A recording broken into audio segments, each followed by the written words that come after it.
வணக்கம். சமூகத்தின் இன்றைய பிரதான செய்திகளுக்காக உங்களோடு இணைந்து கொள்ளும் நான் சங்கவி நாகராஜா. விரிவான செய்திகளுக்கு செல்ல முன்னதாக முதலில் தலைப்புச் செய்திகள்.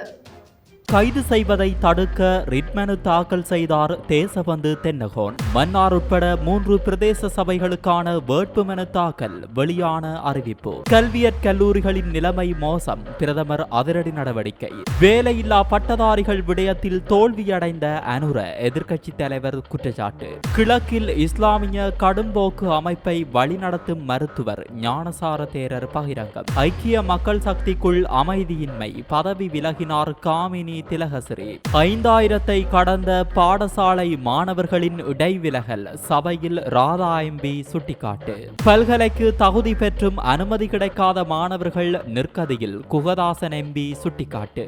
செவ்வந்தியை கைது செய்ய புலனாய்வு குழுக்கள் தீவிர விசாரணை, தப்பிச் செல்ல வாய்ப்பில்லை. பயனடைய போகும் குடும்பங்கள், இந்த ஆண்டு கிடைக்கவிருக்கும் புதிய வீடுகள்.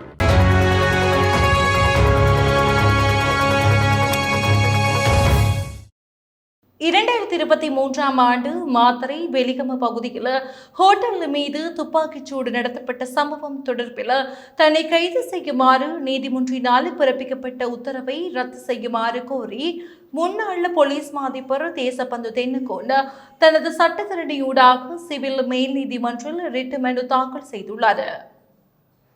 இந்த மனு இன்றைய தினம் மேன்முறையீட்டு நீதிமன்றத்தின் பதில் நீதியரசர் மொஹமட் லாவர் தாஹிர் மற்றும் சரத் திசாநாயக்க ஆகியோர் அடங்கிய மேன்முறையீட்டு நீதிமன்ற அமர்வு முன்னிலையில் அழைக்கப்பட்டது. இதன்போது பிரதிவாதிகளுக்கு அழைப்பாணை விடுத்த பின்னர் மனுவை எதிர்வரும் 12ஆம் தேதி பரிசீலனைக்கு அழைக்க நீதியரசர்கள் அமர்வு உத்தரவிட்டது.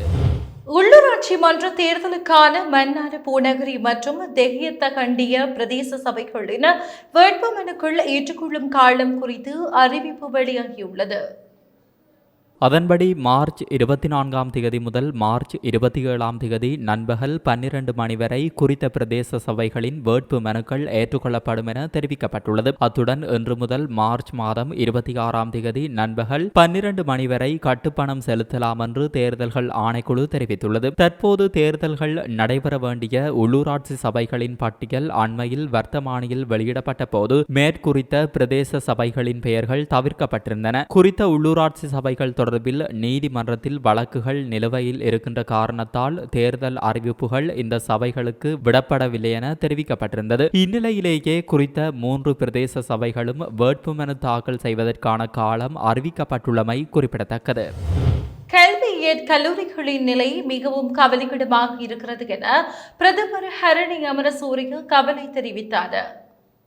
இன்றைய தினம் கல்வி மற்றும் உயர்கல்வி அமைச்சு மீதான வரவு செலவு திட்டம் மீதான விவாதத்தில் கலந்து கொண்டு கல்வி அமைச்சர் என்ற ரீதியில் உரையாற்றுகையிலேயே அவர் இவ்வாறு தெரிவித்தார். கல்வியற் கல்லூரிகளின் நிலை மிகவும் கவலைக்கிடமாக இருக்கிறது. யாழ்ப்பாணம், பொலனறுவை போன்ற கல்வியற் கல்லூரிகளை பார்வையிடுவதற்கு சென்றிருந்தேன். அங்கு இருக்கின்ற மாணவர்கள் எப்போதாவது ஒரு நாள் ஆசிரியர்களாக மாற இருக்கிறார்கள். அங்கு இருக்கின்ற மாணவர்கள் சரியான வசதிகள் இல்லாமல் இருக்கிறார்கள். சரியான விடுதி வசதி இல்லை, குடிதண்ணீர் வசதி இல்லை. பாடசாலையில் திறன் வகுப்பறைகள் குறித்து கதைக்கின்றோம். ஆனால் அதில் கற்பிக்க போகின்ற ஆசிரியர்களுக்கு இன்னமும் கரும்பலகையே காணப்படுகிறது. சரியான மின்சார வசதிகள், உள்கட்டமைப்பு வசதிகள் இல்லை. இது தொடர்பாக இந்த வருடம் கவனம் செலுத்த வேண்டும். அண்மையில் உள்ள பாடசாலை நல்ல பாடசாலை எனும் கருத்திட்டம் நல்லாட்சி அரசாங்கத்தின் காலத்திலிருந்து நடைமுறைப்படுத்தப்பட்டிருக்கிறது. ஆனால் இன்னமும் மின்சார வசதி இல்லை.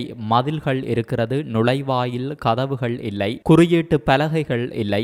இப்படி நிறைய குறைபாடுகள் இருக்கிறது. துப்புரவு வசதிகள் இல்லாத பாடசாலைகள் நாட்டில் பல இருக்கிறது. ஆகவே எங்களுடைய வரவு செலவு திட்டத்தில் அது தொடர்பாக விசேட கவனம் செலுத்தி பாடசாலைகளில் நிறைவு பெறாமல் இருக்கக்கூடிய அல்லது பகுதியளவில் நிர்வாகிக்கப்பட்டு கொண்டிருக்கின்ற கட்டடங்களை, கருத்திட்டங்களை நிறைவு செய்வதற்காக நிதியை நாங்கள் ஒதுக்கியிருக்கிறோம். அதற்காக 11,000 மில்லியனை நாங்கள் ஒதுக்கியிருக்கிறோம் என தெரிவித்தார். வேலையில்லா பட்டதாரிகள் பாரதூரமாக நெருக்கடிக்குள்ளாக்கப்பட்டுள்ளனர் என எதிர்க்கட்சி தலைவர் சஜித் பிரேமதாஸ் தெரிவித்துள்ளார். இன்றைய தினம் நாடாளுமன்றத்தில் உரையாற்றுகையிலேயே அவர் இவ்வாறு தெரிவித்தார். 35,000க்கும் மேற்பட்டவர்கள் வேலையில்லா பட்டதாரிகளாக இருக்கிறார்கள். 20,000 பட்டதாரிகளை ஆசிரியர் தொழிலுக்கு அனுப்புகிறோம் என்று உங்களுடைய கொள்கை பிரகடனத்தில் நீங்கள் குறிப்பிட்டுள்ளீர்கள். இந்த செயல்பாடு நடைபெறுமா இல்லையா என்பது தொடர்பில் சந்தேகம் ஏற்பட்டுள்ளது.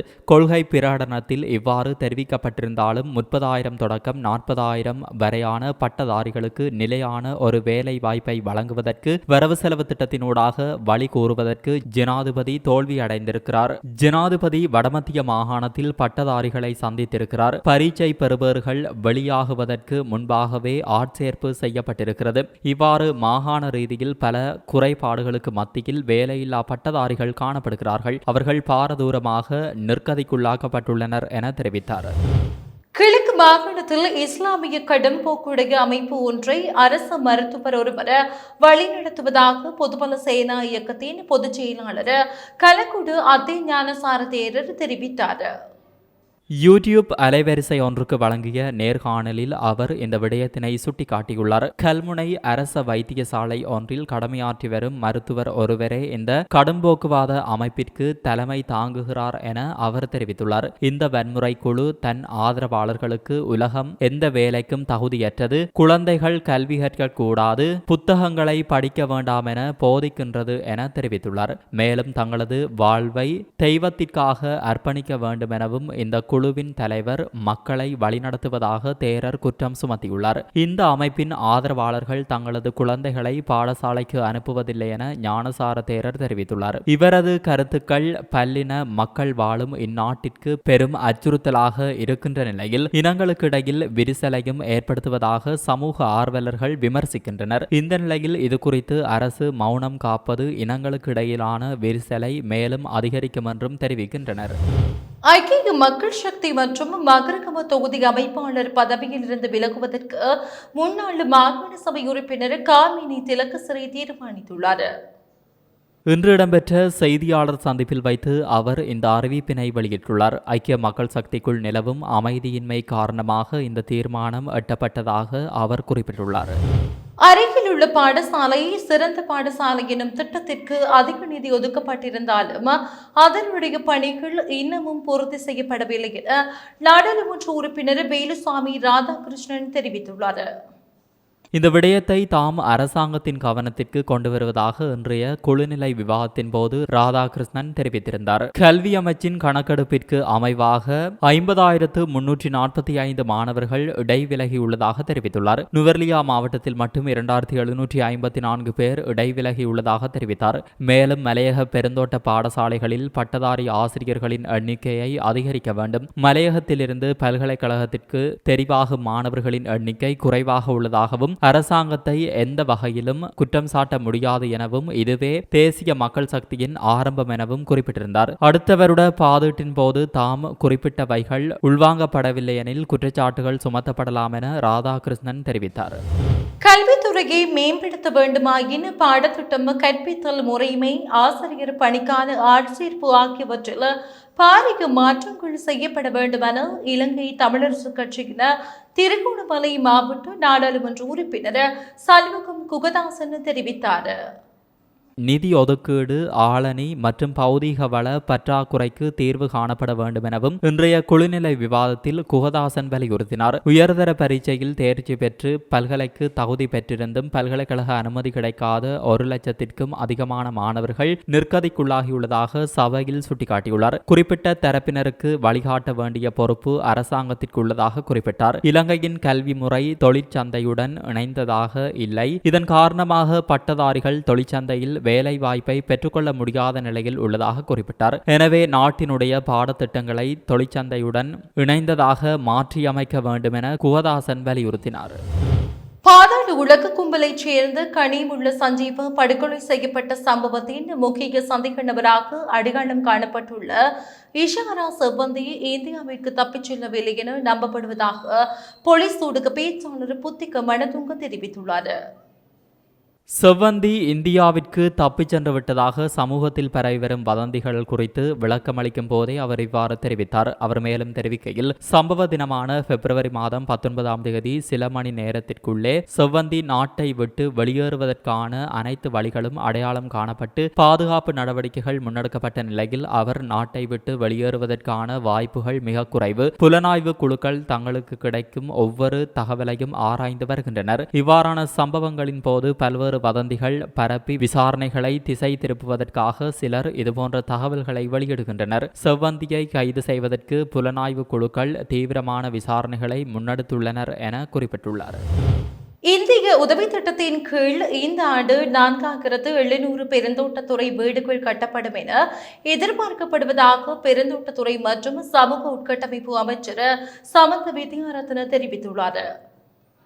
10,000 வீடுகள் கட்டும் இந்திய திட்டத்தின் ஒரு பகுதியாக பெருந்தோட்டத்துறை வீடுகள் கட்டப்படும் என்று அமைச்சர் குறிப்பிட்டுள்ளார். அத்தோடு பயனாளிகளை தேர்ந்தெடுப்பதில் அரசியல் சார்பு இருப்பதாக முன்னர் செய்திகள் வந்தாலும் இம்முறை குறித்த திட்டம் அதிக வெளிப்படைத்தன்மையுடனும் அரசியல் சார்பு இல்லாமலும் நடத்தப்படும் என்று அவர் வலியுறுத்தியுள்ளார். இதன்படி நிலச்சரிவு ஏற்படக்கூடிய பகுதிகளில் வசிக்கும் குடும்பங்களுக்கு முன்னுரிமை அளிக்கப்படும் என்று அமைச்சர் தெரிவித்தார். இதேவேளை பெருந்தோட்ட வீட்டு வசதி அபிவிருத்தி மற்றும் தொடர்புடைய உள்கட்டமைப்பு அபிவிருத்திக்காக ரூபாய் 1.3 பில்லியன் உள்நாட்டு நிதி ஒதுக்கப்படும் என்று அவர் மேலும் தெரிவித்துள்ளார்.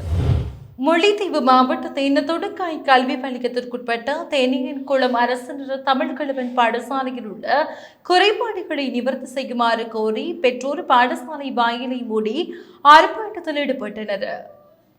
பாடசாலையில் உள்ள குறைபாடுகளை நிவர்த்தி செய்யுமாறு கோரி பாடசாலை வாயில் கதவை மூடி காலை 7:30 மணி தொடக்கம் போராட்டத்தில் ஈடுபட்டுள்ளனர். இந்நிலையில் கோட்டக்கல்வி அலுவலகத்தில் இருந்தோ வலய கல்வி அலுவலகத்தில் இருந்தோ அதிகாரிகள் வந்து தமக்கான பதிலை தருமாறு கோரி போராட்டத்தில் ஈடுபட்டுள்ள போதிலும் காலை 11 மணி வரை குறித்த திணைக்களத்தின் அதிகாரிகள் யாரும் வருகை தந்து பதிலேதும் வழங்காததால் போராட்டம் தொடர்கிறது. சம்பவ இடத்திற்கு வந்த மல்லாவி போலீசார் விசாரணைகளை மேற்கொண்டு மாணவர்களை பாடசாலை வளாகத்திற்கு அனுப்பிய போதும் அதிபர் ஆசிரியர்களை உள்ளே செல்ல அனுமதிக்கவில்லை. இந்நிலையில் குறித்த இடத்திற்கு அதிகாரிகள் வரும் வரை தாம் போராட்டத்தில் ஈடுபட உள்ளதாக தெரிவித்து போராட்டத்தில் ஈடுபட்டுள்ளனர். நாட்டில் சிறுநீரக நோயினால் பாதிக்கப்பட்டவர்களின் எண்ணிக்கை அதிகரித்துள்ளதாக சுகாதார அமைச்சு தெரிவித்துள்ளது. அதன்படி நாட்டில் 2.2 மில்லியன் மக்கள் சிறுநீரக நோயினால் பாதிக்கப்பட்டுள்ளனர். நீரிழிவு நோய் காரணமாக சிறுநீரக நோயால் பாதிக்கப்பட்டவர்களது எண்ணிக்கையிலும் அதிகரிப்பு ஏற்பட்டுள்ளதாக மாளிகாவத்தையில் உள்ள தேசிய சிறுநீரக வைத்தியசாலையின் வைத்தியர் ஒருவர் தெரிவித்துள்ளார். அமெரிக்காவின் பிரபல பாடகர் அலோய் பிளேக் இன்று திங்கட்கிழமை காலை நாட்டிற்கு வருகை தந்துள்ளார். இவர் தோஹாவில் இருந்து கத்தார் விமான சேவை மூலம் இன்றைய தினம் காலை 8:24 மணியளவில் கட்டுநாயக்க விமான நிலையத்தை வந்தடைந்தார். அமெரிக்க ஹூஸ்டன் பல்கலைக்கழகம் மற்றும் MD எண்டர்சன் புற்றுநோய் ஆராய்ச்சி நிறுவனத்தின் பேராசிரியரும் விஞ்ஞானம் மற்றும் தொழில்நுட்பம் தொடர்பான ஜனாதிபதியின் சிரேஷ்ட ஆலோசகருமான கோமிகா உடுகமசூரியவின் அழைப்பின் பேரில் இவர் நாட்டிற்கு வருகை தந்துள்ளமை குறிப்பிடத்தக்கது. இதேவேளை இலங்கையின் சுகாதாரத்துறையில் முதலீட்டு திட்டம் ஒன்றை இவர் ஆரம்பிப்பது குறித்து கலந்துரையாட உள்ளார் எனவும் தெரிவிக்கப்படுகிறது. சித்தப்பா மற்றும் மகன் பயணித்து 2 மோட்டார் சைக்கிள்களும் நேருக்கு நேர் மோதி விபத்துக்குள்ளான சம்பவம் தொடர்பாக ஏற்பட்ட தகராறில் ஒருவர் உயிரிழந்துள்ளார். அத்தனாவல பிரதேசத்தில் நேற்று முன்தினம் இரவு இந்த சம்பவம் இடம்பெற்றுள்ளது. சம்பவம் தொடர்பில் மேலும் தெரிய வருவதாவது, சித்தப்பா மற்றும் மகன் வெவ்வேறு மோட்டார் சைக்கிள்களில் பயணித்த போது குறித்த விபத்து இடம்பெற்றுள்ளது. விபத்தின் பின்னர் ஏற்பட்ட வாக்குவாதம் தீவிரமடைந்து 42 வயது மகன் 63 வயதுடைய தனது சித்தப்பாவை தள்ளிவிட்டதில் அவர் கீழே விழுந்த நிலையில் அவரது தலை கீழே இருந்த கொங்கிரீட்டில் மோதியுள்ளது. அவரை உடனடியாக வைத்தியசாலைக்கு கொண்டு செல்லப்பட்ட போதும் அவர் ஏற்கனவே உயிரிழந்து விட்டதாக வைத்தியர்கள் தெரிவித்துள்ளனர். சம்பவ இடத்திற்கு வந்த வரஹாபுல நீதவான் நீதிமன்றத்தின் நீதவான் லுஷாஹா குமாரி தர்மகீர்த்தி விசாரணை நடத்தி வரஹாபுல ஆதார மருத்துவமனையில் வைக்கப்பட்டுள்ள உடலை பிரேத பரிசோதனைக்காக கேகாலை பொது மருத்துவமனையின் நீதித்துறை மருத்துவ அதிகாரியிடம் அனுப்பி அறிக்கை சமர்ப்பிக்குமாறு வரஹாபுல போலீசாருக்கு உத்தரவிட்டுள்ளார். இந்த சம்பவம் தொடர்பாக சந்தேகத்தின் பேரில் 42 வயதுடைய நபர் கைது செய்யப்பட்டுள்ளதாக போலீசார் தெரிவித்தனர். இது தொடர்பான மேலதிக விசாரணைகள் இடம்பெற்று வருகின்றமையும் குறிப்பிடத்தக்கது.